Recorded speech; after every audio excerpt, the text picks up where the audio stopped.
Y además es que una cosa es verlo venir, porque es verdad que el patrón de los datos te dice que llevamos 8 meses de encarecimiento y de subida de la inflación. Una cosa es verlo venir y otra cosa es que Europa pueda poner los instrumentos suficientes para frenar algo que afecta a toda Europa y por supuesto también afecta a Estados Unidos, pero es un continente ahora mismo ajeno a este problema, ¿no? Entonces, si tú tienes una crisis pandémica en la que tienes que salvar puestos de trabajo para que no te pase lo que en el 2008, pero a la vez tienes una subida de la inflación que te encarece la luz, el gasóleo, eso, la cesta de la compra. La cesta de la compra, te machaca los ahorros de los consumidores. Son dos escenarios que están enfrentados entre sí, que claro, los instrumentos son complejísimos, porque además hay cosas físicas, como dices, Nacho, que es que los camiones, pues eso, no llegan, venimos de huelgas en Europa también, y efectivamente va a afectar a los consumidores. Sí, debería hacerla. Y 24 horas después yo creo que lo que tienen que hacer es pasar página y ver cómo reconducen un clima en una comunidad autónoma que está necesitada de hacer política y de acuerdos. A que no están haciendo ningún caso al clamor que expresamos todos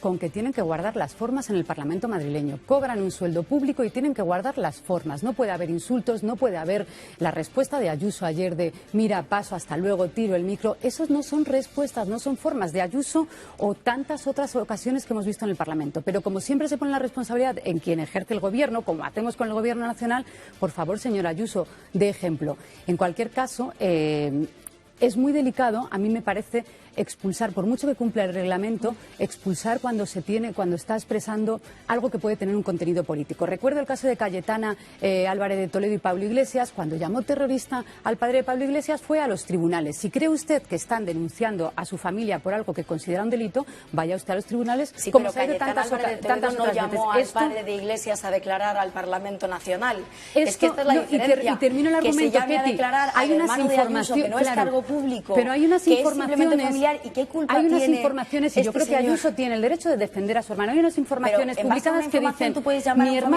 mi hermano es empresario en la Comunidad de Madrid y recibe contratos públicos. Como ese es un tema delicado, explíquelo usted, transparencia, y nos quedamos todos. Pero también está ahí la cortesía y la habilidad parlamentaria para decirlo. Pues claro, si tus familiares reciben contratos públicos de tu presidente, hombre, en todos los parlamentos. Te voy a poner un ejemplo. José Luis Ábalos ha viajado con un empresario que ha recibido 3 contratos públicos de la Administración.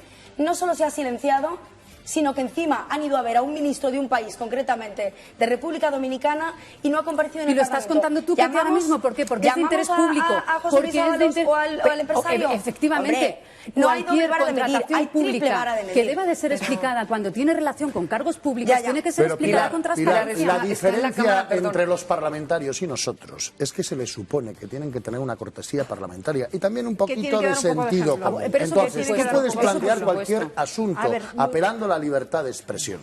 Pero Claro, pero es que no es que tenga que ser el Paganini, es que tiene la responsabilidad de explicar qué está pasando, qué se está negociando y cuál es el escenario. Es verdad que es un tema delicadísimo y que lo llevamos arrastrando desde todas las legislaturas y que Europa dice, pues una obviedad, de los presupuestos generales del Estado no se pueden seguir rellenando la hucha de las pensiones. Pero claro, efectivamente, Escrivá dice que está todo clarísimo y no explica si vamos a poder elegir los tramos, durante cuántos años, qué tramos vamos a elegir, a quién beneficia, a quién perjudica. Solo dice que señor Escrivá, claro, claro, ¿cómo vamos a calcularlo? ¿Cómo va a afectar? Porque es evidente que sí que va a tener que afectar y tendrá que explicar por qué y cómo las generaciones más jóvenes con carreras absolutamente desiguales, porque vas cogiendo generaciones y vas quitando años de cotización de encima y son carreras pues mucho más desiguales por el mercado laboral que tenemos, tendrá que explicar cómo va la generación del baby boom a convivir con la generación de los que tienen 20, 30 con una pirámide poblacional absolutamente inversa. Pues la única fórmula es lo que ha dicho Nacho,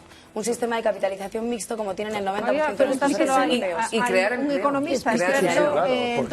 Esto genera muchas tensiones y decíamos, es un tema muy incómodo para cualquier partido. Subir impuestos siempre es... Vamos, subir impuestos, claro que es un problema, pero fíjate, yo que siempre soy muy contraria al proceso, siempre he dado la bienvenida a Esquerra Republicana al debate de la fiscalidad y de qué aporta cada comunidad autónoma frente al discurso de aquí cada uno nos apañamos lo nuestro, ¿no? Es verdad que hay un debate evidente y no lo plantea solo Ayuso, lo plantea Ximo Puig también, es decir, que son partidos diferentes. Aquí hay un debate que, como hablábamos del de las pensiones, pues está sobre la mesa. ¿Cómo vamos a armonizar fiscalmente la fiscalidad de las comunidades autónomas?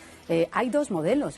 El Gobierno defiende Bueno, pues un modelo que me parece a mí razonable y es usted, Comunidad de Madrid, no puede bajar los impuestos. Digo que cada uno defiende uno. Yo no digo que sea mejor, pero usted no puede bajarme los impuestos, no me los puede bajar al suelo, Nacho, porque ¿quién me paga? Porque claro, cuando tú bajas los impuestos al suelo no salen las cuentas para que la sanidad pública funcione, por poner un ejemplo, ¿no? Y de esos tantos otros. Entonces, claro que hay un debate. Yo no creo esto de que vamos a tener batalla de Waterloo, seguro, entre Madrid y el gobierno, pero esto de que hay un debate, no, pero porque el gobierno decide poner la lupa en Madrid cuando no es el problema Madrid. Hay un debate y hay una coherencia, porque efectivamente no solo es el caso del PNV, que Esquerra Republicana de Cataluña esté hablando de que va contra la unidad de España. Bienvenidos. El dumping fiscal. Bienvenidos, Ketty.